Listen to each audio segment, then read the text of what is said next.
right, I want to do something like a survey to start, okay? I'm going to need you guys to cooperate and play along. So I want you to raise your hand if, and hold it in the air. Raise your hand if you believe that sharing the gospel with others is an essential part of Christianity. Raise your hand if you think that sharing the gospel is an essential part of being a Christian. Okay. Now, what I want you to do is keep your hand up if you had it raised. If not, I would like it if you raised it, but that's okay. So keep your hand up if you feel that you're doing a good job at that. Yeah. I should have had you guys look around. Does anybody in the back, you see what just happened there? Almost everybody had their hands up. We know that this is something that is important. We know this is essential. Romaine, how come your hand went down? Did your hand go down?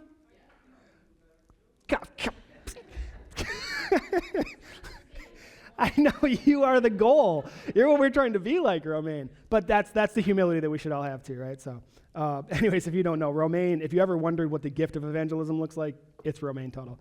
So for the rest of us though, right? We know it's important, and yet none of us would say we're actually doing a very good job of that. And don't be too discouraged, because that actually checks out. There's been surveys that have been done nationwide, and it shows something pretty similar. If you compile all of the ones that I looked at, you'd find that 93% of Christians who are asked say that they know that sharing the gospel is something that they should be doing. But nationwide, only 38% of Christians said it's something that they actually feel like they're doing.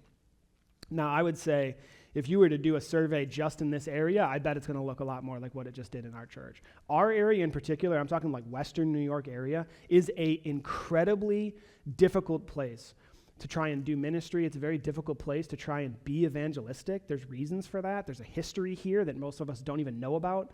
If you want to look into it for your own research later, look into the burned over district and everything that means. Just a real quick snippet of it. There have been a lot of cults that have come out of this area. Mormonism has its roots right here in Western New York, over in Palmyra. Scientology and the Church of Christian Science over in East Aurora.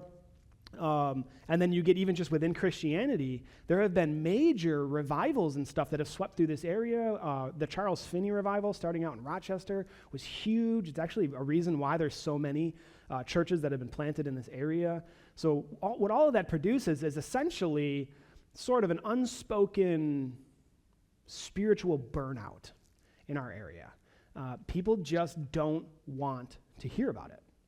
They've heard it before, they've chosen not to believe it, and they don't want to hear about it. So it makes it a really, really difficult place to minister, which is why the average church in this area is so much smaller than the average church in America. It's just a really, really difficult area to minister, and that contributes, I think, then to why so few of us feel like we're actually being evangelistic, even though we know we're supposed to. And I think there's actually a lot of reasons why we don't do it. And I doubt that any of it is because we don't want to. I think everybody whose hand went up first would say that, yeah, I want to. I know it's important and I want to do it, but there's reasons why we don't.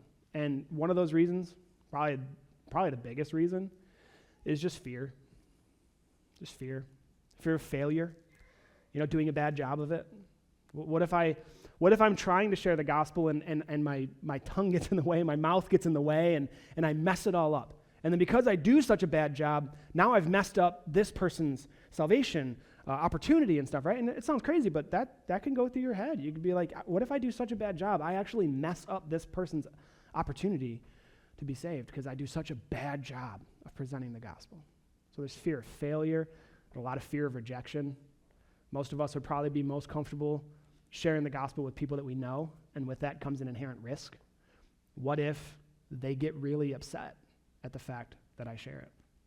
Especially if you share the whole gospel, right? If you share the bad news first and then the good news, you think about doing that with somebody who you have a deep relationship with, and I think you immediately recognize there's something of a risk there.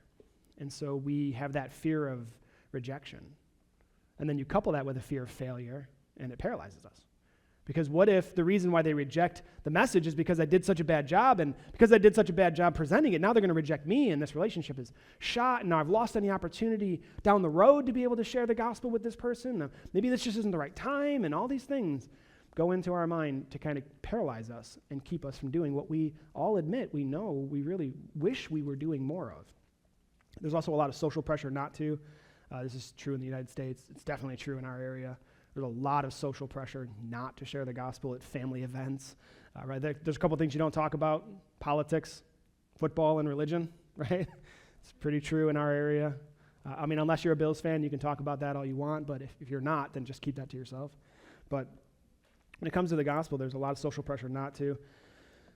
I've talked about this reason a little bit over the course of this series. A misunderstanding of what it means to have a personal relationship with Jesus can also contribute to this. Because if you think that having a personal relationship with Jesus means it's a private relationship with Jesus, that, I don't need a church, I don't need fellow believers, and I don't need to be out talking to other people about it. It's just, it's just me and Jesus. I think that's a misunderstanding of those who came up with that phrase. I don't think they ever meant us to understand it that way. A personal relationship with Jesus is the beauty of being able to know him personally, not just corporately. But if we think it means privately, it's just me and him, and it's disconnected from his body and the world he's trying to reach, well, then we misunderstand it, and a lack of evangelism in our life then just naturally fits into that misunderstanding. But I think for most of us, I think that there's just an element of simply not knowing how to do it, just not knowing what it looks like to evangelize or to live an evangelistic lifestyle even. Like, I've never seen anybody do it. No one trained me in how to do it. I didn't have a mentor who taught me how to evangelize. I've seen some people do it on the internet, but that doesn't equate to me feeling confident that I've learned how to do it. So I think there's a lot of that too, that we don't know how to do it. We don't know where to start even. So that's what I have kind of built this whole series to try to help with. 2 weeks ago, I started by talking about how we are a family. This idea of it being just me and Jesus. No, me and Jesus with his family, with the people that he brought us into relationship with.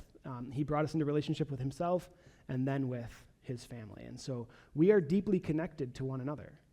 And then last week, I talked about the kind of family we were adopted into by taking a look at the heart of the Father who adopted us, who is a missionary at heart, right? God the Father came into the garden seeking to save those whom he had lost in Adam and Eve. And then we find in the gospel that the Father sent the Son to come and seek and save the lost. And when Jesus returned back to the Father, he sent the Spirit to send his church out to go and do what? Seek and save the lost, right? Proclaim the gospel, make disciples of all nations. The family that we've all been adopted into is a missionary family. And so this week, what I'm hoping to be able to do is kind of then answer this question of, all right, how do we do it? What does it look like then for us to be a family of missionaries? Well, I think that there's no better place we could go than Scripture. And for some of you, this might be, I don't know how you'll feel about this because we just spent 3 years in Luke, but we're going back to Luke because Luke 10 is such a great place to look at. And when we were in this a couple years ago, I preached a whole little mini-series on living like a family of missionaries because I think that this is such a great place for the master to teach his children, his students, his disciples, this is what I want you to go and do. The story is that of the sending of the 72. Jesus appointed 72 of his followers, and he sent them on ahead of him, 2 by 2, into every town and place where he himself was about to go. There's a couple of things I want to take a look at here before we even really start to break it down that I think are important for us. And the first is the fact that he sent them out 2 by 2. That's not incidental, and that's not a tiny detail. There's actually a lot within that. He could have doubled his impact if he sent them out 1 by 1. But he didn't, did he? He sent them out 2 by 2. So what does that mean for us? It means Jesus never intended for us to be solo evangelists. This is something we're supposed to be doing together. In this case, 2 by 2, but I think we see in other places as well, like Acts, where Paul has like an entire entourage of people traveling with him. And if you read through the history of the martyrs, you find that none of them really went off by themselves. It was always this custom of going together. We take members of the family, this missionary family of ours, and we say, here's where the Father's sending us. Let's go together. And that's really important. And Jesus is being really intentional here by doing that. He could have sent them out one by one, but he didn't. He sent them out two by two. And also, I want us to notice this. He sent them on ahead of him to where he himself was about to go. This is incredibly important. This is incredibly helpful for us. And we're going to talk quite a bit about this. He sent them on ahead of him where he was already headed. He didn't send them off to a place that he wasn't himself already going. He sent them to the place where he was himself going and said, essentially, go prepare them for my arrival. So as we think about our role in all of this, I think it's just that. We're looking to partner with God to go slightly before him into the places where he himself is already going. In fact, I would say he's already at work. He's already planning to go to this place. And so he sends them off, and he sends them off basically with this instruction. This is what you're supposed to do. Whatever house you enter, first say to them, peace be to this house. And if a son of peace is there, or we could even just say a person of peace for our context and understanding, if a person of peace is there, your peace will rest upon him. But if not, it'll return to you. What does that mean? What is this whole thing about? Really, it's just about testing the waters. He's saying, extend your peace out to them. If your peace rests on them, you know you found this son of peace, this person of peace. If you send your peace out and it just comes right back to you, then you know that's not the kind of person you're looking for. You're looking for the people who are going to be receptive to what it is that you've come to share with them. So extend your peace out to them, test the waters, and see, are they receptive to this, or are they completely closed off to it? If they are closed off to it, he goes on to tell them, in, I think, harsher terms than many of us would be comfortable with. He says, if they reject you when you show up and you offer your peace to them, he says, shake the dust off of your feet as a condemnation against them and warn them that it will be better for them, it will be better for Sodom and Gomorrah than for you. You're going to face an incredibly harsh judgment for the fact that you've rejected the gospel. Many of us are not going to be comfortable doing that. I mean, it is there in the instructions, but I'm not going to push that part too hard. I think that it really is just a matter of this. Jesus never intended us to go by ourselves out into a hostile world, to be a solo evangelist in a place where people are just going to reject us, and then therefore we need to be really skilled at argumentation and apologetics and philosophy, because we're going to have a really, really tough job trying to convince people that they really should accept this gospel message. He doesn't tell them that at all. He says, I want you guys to work on this together. Go to the places where I'm already at work, find the people who are receptive, and stay there and invest in them. So we don't have a really hard job ahead of us, if you understand what he's saying. He's saying, I'm already at work in people's hearts. I just want you to go ahead of me, find them, and prepare them for my arrival into their life. That's it. You don't got to be skilled at this. You just got to be willing. You just got to be willing to go. And I think there's a ton of freedom in realizing that we're really only responsible for conversing with people. We're not responsible for converting people. It's not about having a really, really well-versed gospel presentation that is geared towards resulting in a call to repentance and faith that then we're able to pray the sinner's prayer with them, and then they become a Christian. Like that does take a little bit of skill. That takes some practice. I don't think that that's what Jesus is calling us to, at least not every time. I think he's calling us to just be willing to go into the lives of people whom he's already working on. They are therefore receptive, and we just talk with them. All that we have to do is converse. We don't have to convert people. That's not our role. God is the one who converts. We just do the conversing. We just do the talking. We just share the good news with them. So it's not about being skilled, it's just about being willing. And for those who reject the message, Jesus gives us permission to move on. He doesn't insist that we persist if they continue to resist. And now, I want to say, if in your head right now you're thinking about a family member or somebody who you have been trying for a really long time, this is not saying you have to give up on them and stop trying. This is in the context of you're trying to reach your neighbors. You're trying to reach your coworkers. You're just trying to be out in the world being evangelistic. If you find that someone is deeply resistant to the gospel, there's nothing saying you have to be the one to just kind of knock down that closed door and convince this hardline atheist that they need to become a Christian. I don't find anything telling us that we have to do that in this passage. He's saying, go out and find those who are already receptive. Just talk with them. Prepare them for my arrival in their life. Not everybody that we talk to is going to be open. Their hearts may be closed to God during this season for some reason. And just because we aren't going to be the ones who are going to stick around and persist and try and, thump them over the head with the Bible and all these other things, just because we're not going to persist doesn't mean that God isn't going to persist.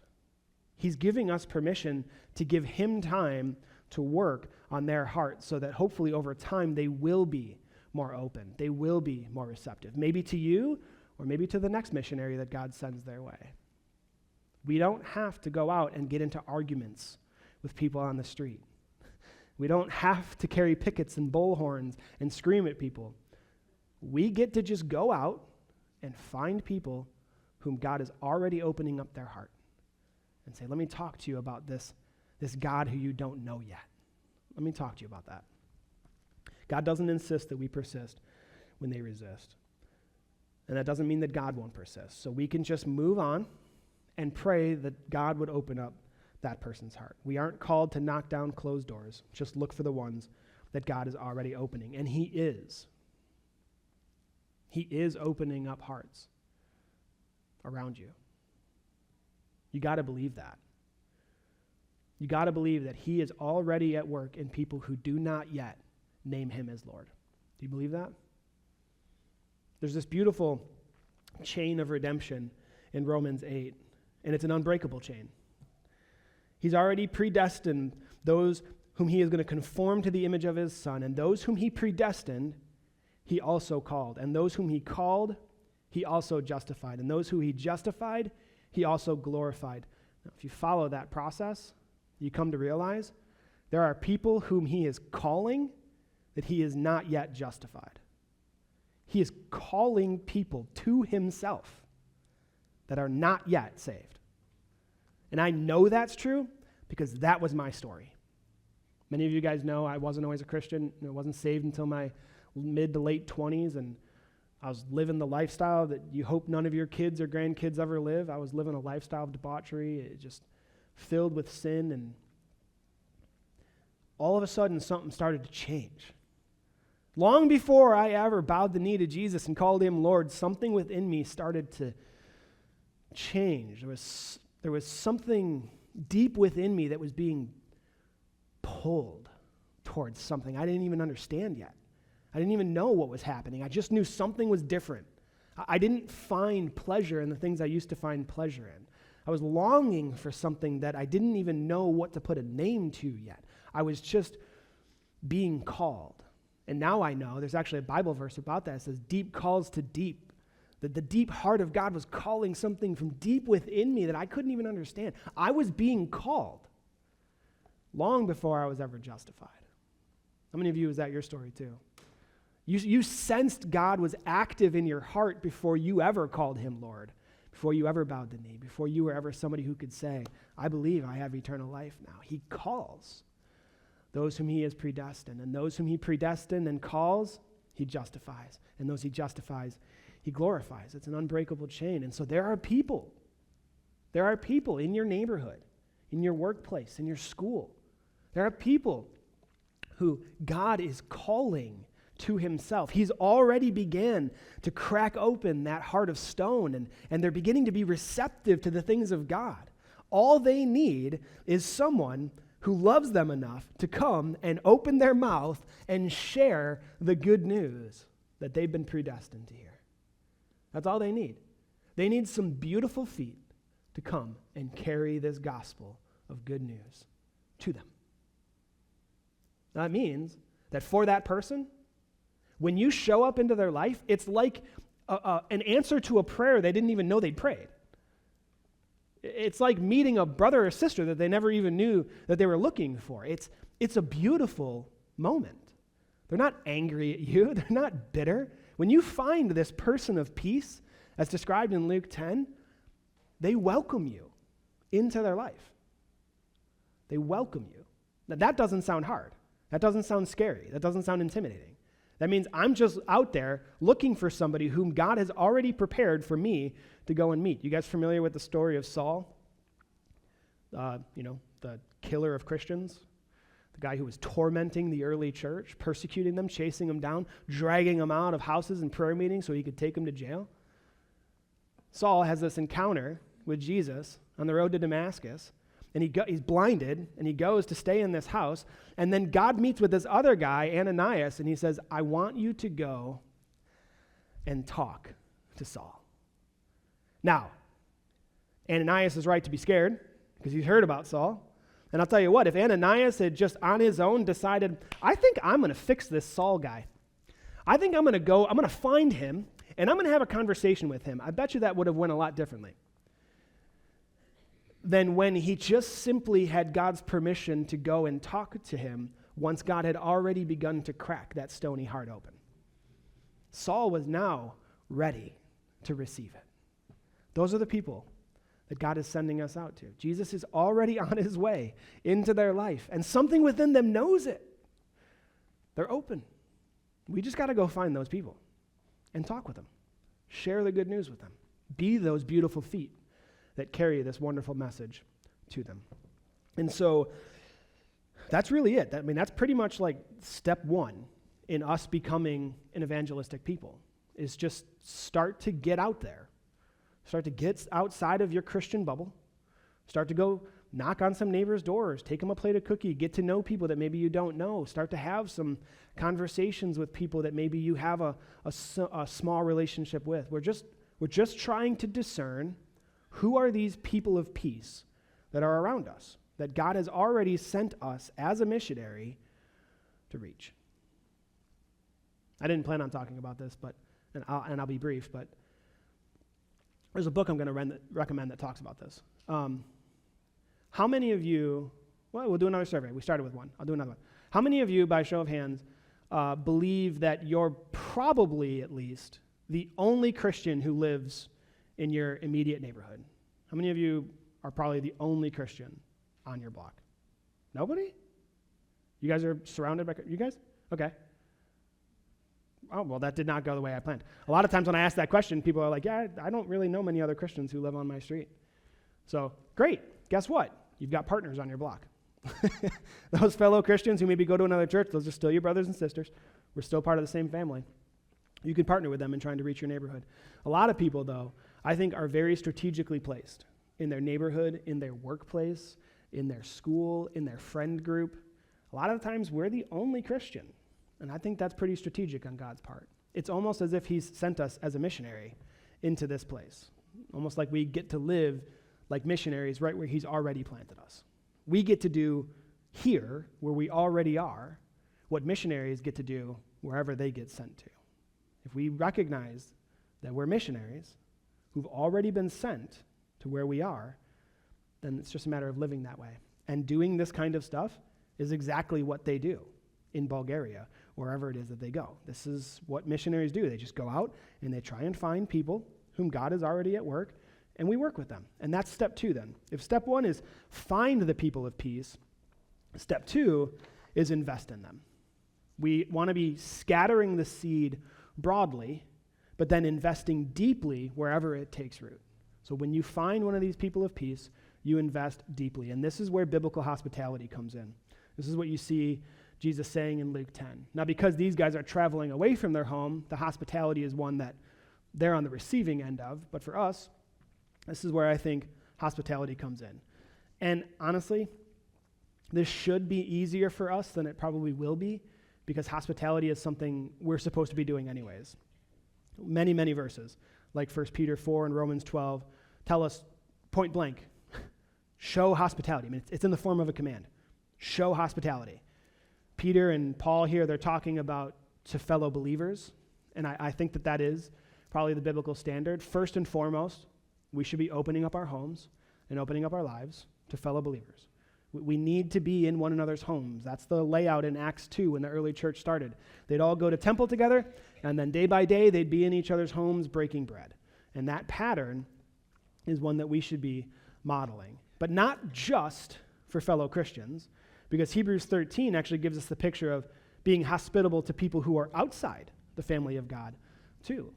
So we should be hospitable to fellow Christians and hospitable to people like our neighbors and coworkers. We should be opening up our home, seeing it more as home stewardship rather than home ownership, as a tool that God has given us, as a resource for the advancement of his kingdom in our neighborhood, rather than just our little castle with a moat and a gate that we get to shut and get away from the world. If we view it as a resource that we're meant to steward for God's glory, then it changes everything. I'm going to recommend a book about that too. So we want to be showing hospitality. If we're already doing this, then the evangelistic part of this becomes natural for us. But my gut tells me, although I've been wrong in this message already, my gut tells me many of us are probably not really practicing hospitality as much as we could or maybe even know we should. But it's such an important thing that it's actually a requirement for leadership in the church. As much as somebody is supposed to be self-controlled, upright, holy, and disciplined, they're also supposed to be somebody who opens up their home to people. They're supposed to be hospitable. So hospitality is a big deal. And when it comes to evangelism, especially in our culture, it's probably one of the most helpful tools that God has given us to be able to do this. And it's for a really important reason. I see I'm going long here today, so I'll try and be quick with this. There's a thing out there, and this is legit. It's called plausibility structures. I've talked about it here. Has anybody ever heard of this or have any concept of what this is? All right. This requires a whole TED talk, or, this requires watching a 20-minute YouTube video for you to really understand. I'm just going to give you the boiled down version and then recommend a book for you to read if you're curious on it. Plausibility structures, what they are is it's a framework of assumptions about the world that we live in. And we all have them. It's a framework of assumptions that sort of predetermine for us what we are even willing to consider as plausible or as possible, right? And we all have these sets of assumptions. What they do is they act like a filter to prevent us from having to think about things that aren't worth thinking about. So we have this, you can almost think of it like a helmet if you want or something. We have this set of assumptions that are pretty fixed, that almost on a subconscious level inform us of what's even possible. And that what that does for us is there's a lot of information coming at us all the time. And this plausibility structure, it acts like a strainer or a filter to prevent us from having to waste mental resources on thinking about things that are not worth thinking about. It's kind of obscure. Let me give you an example that I think will help you understand this. If I were to say to all of you guys today, hey, there has been reports of some wild lions in the shrubbery around the parking lot of the church. So as you guys leave here today, just be careful. Don't go by yourself. Travel in twos, go together because there's reports of lions out there. How many of you believe that? No, right? Okay, here's a better question. How many of you spent more than a millisecond even considering whether that was possible? You thought about it a little bit? Most people, you hear that and you go right, okay. Not even worth thinking about. Thank you for that information. My plausibility structure is helping me out here. I'm not even going to spend resources thinking about that. I'm just going to take that and just put that in the trash bin over there, right? That's what plausibility structures are. That's what they do. They kind of help us filter all the information coming at us to know, is this even worth thinking about? Is this even plausible at all? Now, these plausibility structures, this is where this starts to apply for us, why this is important and helpful. Plausibility structures are formed and reinforced by our social network, our tribe, if you like. So the people who we trust, the people who we spend our life around, they help us form this set of assumptions about what's possible, and it's also reinforced. And in our culture today, we tend to, birds of a feather flock together.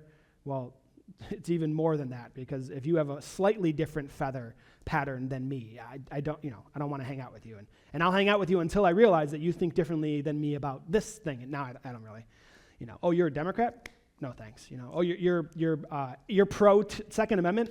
No, thanks. And we do this, right? And we say, okay, you think that way? No, thanks. I don't want to be part of your group. What that does is it corners us into these little echo chambers where we're only around people who already think like us. So our families, our neighborhoods, our churches, all of these things, when we're young and thinking through life, they help us form these set of assumptions, and then we tend to stay isolated within a group that's just simply going to reinforce that set of assumptions. Because if we were like in sub-Saharan Africa right now, and I said to you, hey guys, there's been some reports of lions in the bushes, so travel to your cars together, don't go alone, you're going to respond to that information very, very differently, aren't you? Because your set of assumptions about reality, your experience of the world is very different. So you're open to that kind of information. Whereas somebody who has had their plausibility structure formed in a very different group, you never even stop to think about that. Now, why am I talking about that? Why does that come in? Because if you understand that that is a real thing and that is at play here when we're talking about sharing the gospel, these plausibility structures, like I said, they filter out incoming information and determine whether it's something you even think is worthy of consideration. So if you're talking to somebody whose plausibility structure is completely materialistic, there is no such thing as a God, and everything is formed through, random chance and mutation and evolution, and you're going to try and talk about a creator God who loved them and became man by being born of a virgin and lived a perfect life and died on a cross, but 3 days later was raised from the dead, walked and talked with his disciples for 40 days before he floated off to heaven, where he still is, but one day he's coming back. You share that information with someone whose plausibility structure is completely closed to that, they don't even spend a second thinking about whether that's worthy of consideration. They take it and they throw it in the trash bin. And that's why so many methods of evangelism that were so effective 50, 60, 70 years ago are less effective now. In fact, there was a really good picture of this in the movie about Greg Laurie, the Jesus movement, the Jesus Revolution movie. They're out there handing tracts to people. They're out there handing out these tracts, and then they look behind them and they see all the tracts just like on the ground. You ever had that experience? You finally muster up the courage to go and hand out tracts or something like that, and you hand it to them, and then you just watch the person walk it right to the nearest trash bin and throw it out. Now, why are they doing that? Because their plausibility structure is completely closed. They're not even taking the time to consider whether they should think about that. Now, these plausibility structures obviously could work against us, but they can also work for us because they're formed and reinforced by a social network. So our goal then is to just simply broaden that social network. We're just trying to introduce them to people who think differently than them, which is something that most of us don't do on our own. We're trying to bring them into a place where this idea of a God becoming man, being born of a virgin, is not something that they just write off. If you are surrounded by people who all think differently than you, you may not be convinced to think the way that they think or anything like that. But you do start to question whether or not you should consider it. And so if we go out as solo missionaries into a world, into a group of people who all disagree with the possibility of the gospel, we are going to have a very, very difficult time getting anyone in that group to even consider the claims of the gospel.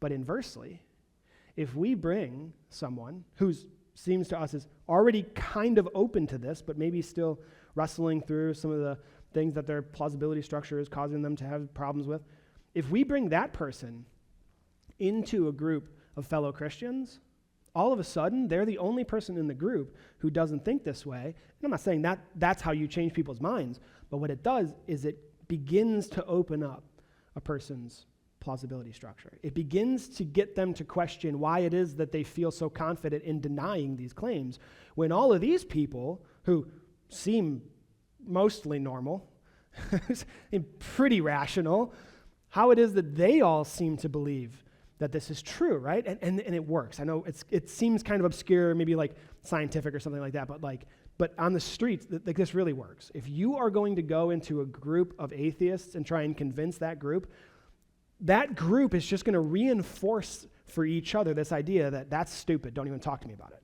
If you bring one of them to a cookout where there's a bunch of Christians or something like that, you bring them to a ladies' night or a ladies' coffee or something like that where they're surrounded by people who really believe this, I'm not saying that's what changes people's minds, but it does begin to get them to open up to the idea. And so that's where hospitality is so helpful for us.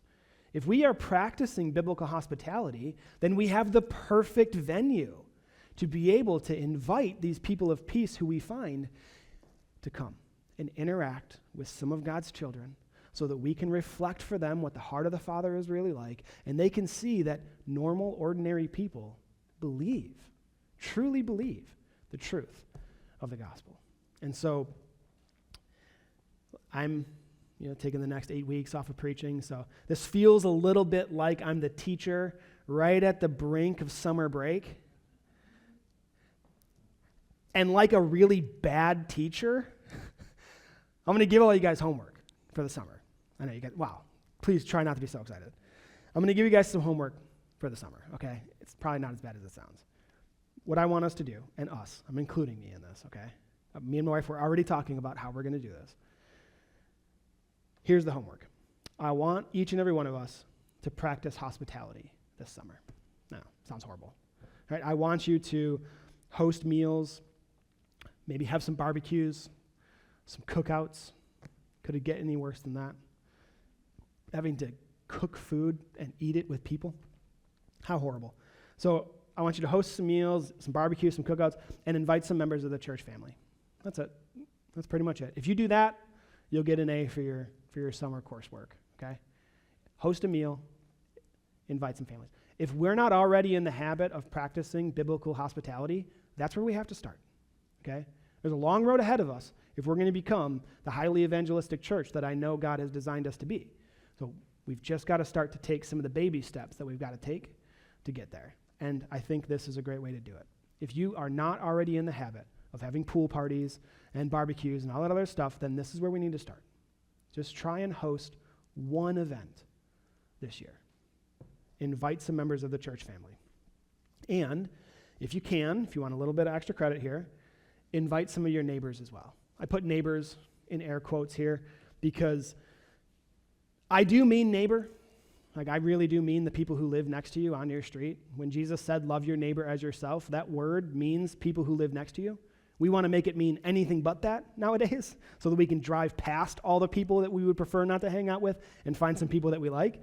Neighbor still means neighbor, guys, okay? So we can't get away from it meaning that. But I am going to open it up because I know our sphere of influence is bigger than that nowadays. So neighbors can be your coworkers. It can be people who your kids are on a sports team with, right? Like whatever your social network looks like, people within that group who seem open to the gospel. These are the people of peace that we were talking about. If you can think of someone like that already in your life and you're going to host a barbecue in your backyard with some fellow Christians, invite this person of peace to come and spend some time with God's family. If you don't have anybody like that, then that's a great place to start. If you don't know any of your neighbors' names, like the actual people who live around you, that's a great assignment for the summer. Just try to get to know one neighbor a little bit better this summer. It's not that hard. Knock on a door with a plate of cookies, introduce yourself. Ask how you can pray for them. That's a great way to do what Jesus is saying in Luke 10. Send your peace out to them and see. How does that land? When you say to this person, how can I be praying for you? You'll be surprised. You can tell pretty quick if this person's open to the love of God or if they're completely closed off. And who knows, maybe you find a fellow Christian, a brother or sister, who's been living there the whole time, and you didn't even know it, right? There's no downside to getting to know your neighbors, I promise you. So Practice hospitality. And then some super extra credit if you'd like to do it. I would love it if each and every one of us did this, because I use these terms and concepts so much. It'll be helpful if we have that kind of shared library, that shared vocabulary. If you want, maybe just take a picture of this. Any one of these books, if you just read or listen, our audiobooks count. If you want to read or listen to any one of these books this summer, and listening to books is a great way to do it. I really like it, especially these kinds of books. Some books don't really lend themselves to that, but these kind of books are perfect for it.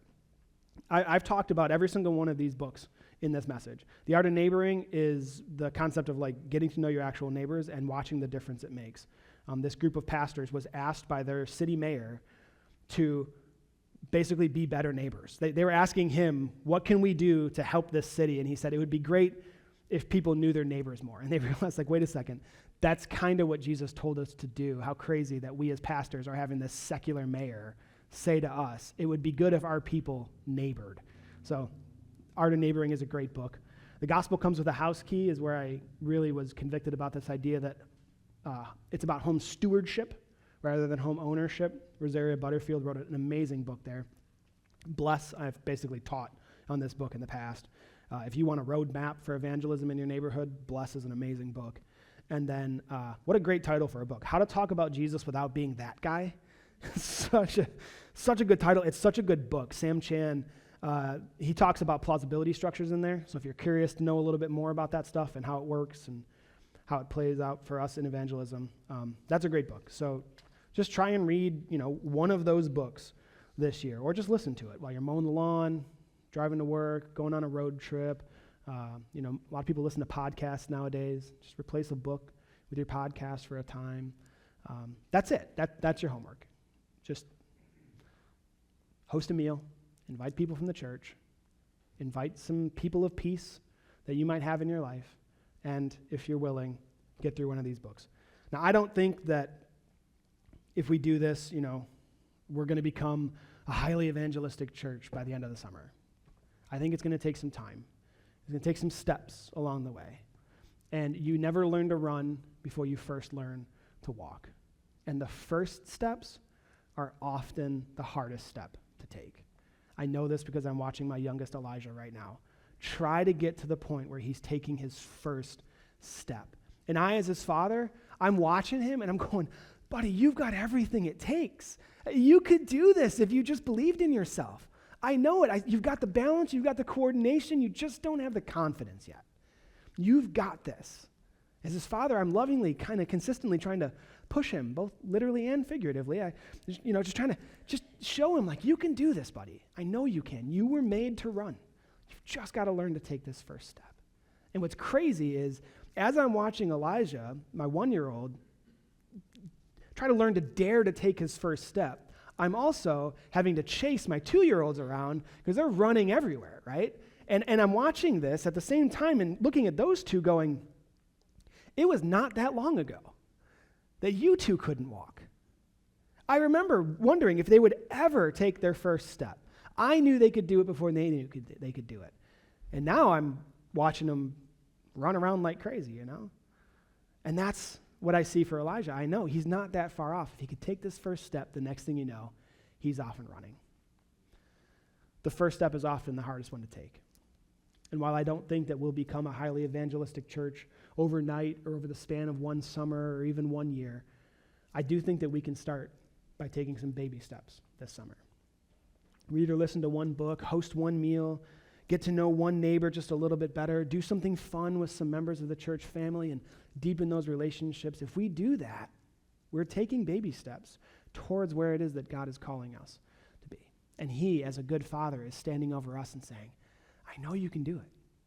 This is what I've made you for. You were made to run. Just take that first step. And often the first one is the hardest. So that's what we're aiming to do this summer. Just take one baby step, and before you know it, we'll be off and running. So I'm hoping that we can make this a summer to remember. I've said that every week. And every week I've ended with the same question. So I figure I'll end with this question one more time. Church, are you in this with me? Yes? It's really, really unenthusiastic. Thank you. Are you in this with me? All right. Well, now let's make this a summer to remember. God, we praise you. We thank you.